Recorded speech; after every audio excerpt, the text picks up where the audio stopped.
आज हमने हाँ, प्रेज़ेंट पढ़ा, अब मैं कह रही हूँ कि कल हम लोग ना फ्यूचर पढ़ रहे होंगे या पास्ट पढ़ रहे होंगे।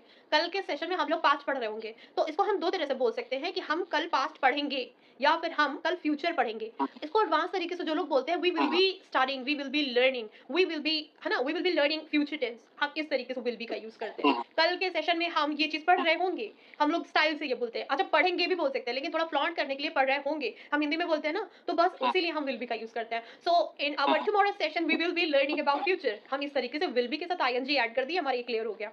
आप इसको रिलेट कर पा रहे हो, है ना?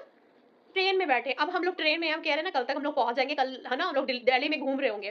कल तक हम लोग दिल्ली में घूम रहे होंगे। So bye tomorrow we will be visiting Delhi, we will be हाँ, enjoying in Delhi, we will be okay, enjoying हम लगा रहे हैं, किस तरह लगा रहे हाँ, हैं? कल ना हम लोग पहुँच गए होंगे तो हम लोग एन्जॉय कर रहे होंगे। ठीक है? तो ये सिचुएशन हाँ, आती है और हम लोगों ने क्या है वो 2 घंटे से पानी दे रहा है, राधा 4 घंटे से हाँ जी, नाच रही है, हाँ। हमारे लाइफ से रिलेट नहीं कर रहा तो हम कैसे समझ पाएँगे इसको? तो बड़ा टिपिकल लगता है और बड़ा बोरिंग